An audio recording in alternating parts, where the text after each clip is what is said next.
حضرت امام حسین رضی اللہ تعالی عنہ کا واقعہ ملتا ہے۔ امام حسین رضی اللہ تعالی عنہ ایک مرتبہ ایک مہمان کے ساتھ گھر میں بیٹھے ہوئے ہیں، اپنی باندی سے کہتے ہیں کہ جاؤ ذرا کچھ کھانے کے لیے لا کر کے دیجئے۔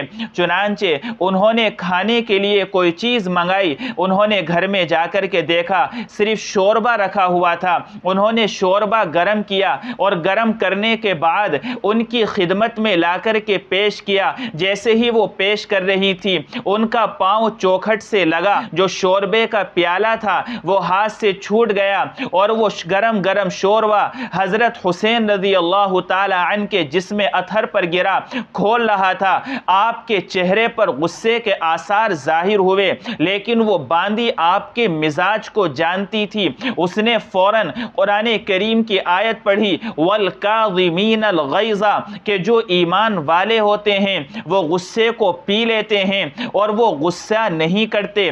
چنانچہ جب انہوں نے قرآن کی یہ آیت سنی تو اپنے غصے کو کنٹرول کیا۔ اس کے بعد اس باندی نے دوسرا جملہ کہا وَالْعَافِينَ عَنِ النَّاسِ، کہ جو ایمان والے ہوتے ہیں وہ دوسروں کی غلطیوں کو معاف کر دیتے ہیں، درگزر کر دیتے ہیں۔ چنانچہ حضرت حسین رضی اللہ عنہ نے جب قرآن کریم کی آیت کا یہ جملہ سنا تو انہوں نے اپنی باندی سے کہا کہ جاؤ میں نے تمہیں معاف کر دیا۔ اس کے بعد انہوں نے تیسرا جملہ کہا واللہ یحب المحسنین، کہ اللہ رب العالمین پسند کرتے ہیں احسان کرنے والے کو۔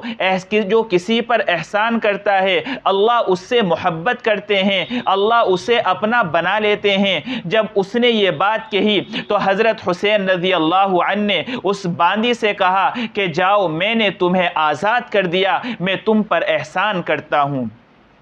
تو یہ حضرت حسین رضی اللہ عنہ کے اخلاق تھے کہ ایک باندی نے ان کو تکلیف پہنچائی، اسے ڈانٹا نہیں، اسے ڈپٹا نہیں، بلکہ اسے معاف کر دیا اور اس پر احسان کا معاملہ کیا۔ حضرت حکیم الامت مولانا اشرف علی تھانوی رحمۃ اللہ علیہ نے ایک واقعہ لکھا ہے، فرماتے ہیں کہ ایک عورت تھی، اس سے بہت سخت غلطی ہوئی، اتنی سخت غلطی ہوئی کہ اگر اس کا شوہر اس کو جو سزا دیتا وہ حق بجانب تھا، لیکن اس شوہر نے اس کی غلطی کو معاف کر دیا۔ اس کے دل میں آیا یہ اللہ کی بندی ہے، میں بھی اللہ کا بندہ ہوں کہ مجھ سے بھی غلطیاں ہوتی رہتی ہیں، اللہ معاف کرتا رہتا ہے، اگر میری اس بیوی سے کوئی غلطی ہو گئی چلو میں بھی معاف کرتا ہوں، میں بھی درگزر کرتا ہوں۔ چنانچہ نتیجہ یہ ہوا کہ زمانہ گزرتا رہا، یہاں تک کہ اس کا انتقال ہو گیا۔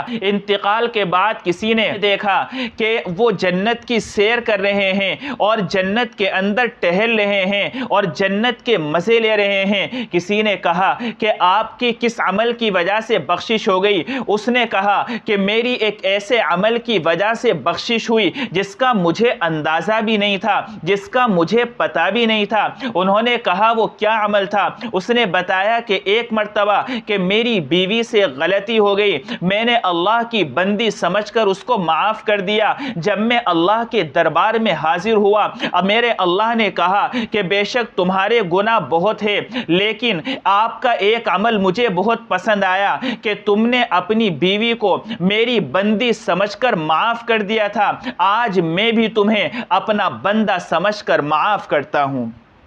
اس سے پتہ یہ چلتا ہے کہ ہمیں بھی اس بات کا اہتمام کرنا چاہیے کہ اگر گھر میں ہمارا کوئی ممبر کوئی غلطی کر دے تو ہمیں اس کو طول نہیں دینا چاہیے، ہمیں اس میں زیادہ دلچسپی اور زیادہ ٹینشن نہیں لینی چاہیے، بلکہ درگزر کا معاملہ کرنا چاہیے، اس کو پیار و محبت سے سمجھانا چاہیے، کیونکہ لڑائی کرنے سے، جھگڑا کرنے سے، سامنے والے کو طعنے دینے سے، سخصوص کہنے سے، برا بھلا کہنے سے مسئلہ حل نہیں ہوا کرتا، بلکہ مسئلہ طول پکڑ جایا کرتا ہے۔ اس لیے ہم اس بات کا اہتمام کریں کہ ہم ایک دوسرے کی غلطیوں کو معاف کرنا سیکھیں۔ انسان غلطیوں سے بھرا ہوا ہے، کسی نہ کسی موقع پر کسی نہ کسی سے کوئی غلطی ہو جاتی ہے۔ ایک مثال مشہور ہے کہ جب چند برتن ہوتے ہیں وہ کھڑکھڑاتے ہیں، اسی طرح جب ہم چند ممبر گھر میں رہتے ہیں تو کسی نہ کسی سے کوئی غلطی ہو سکتی ہے۔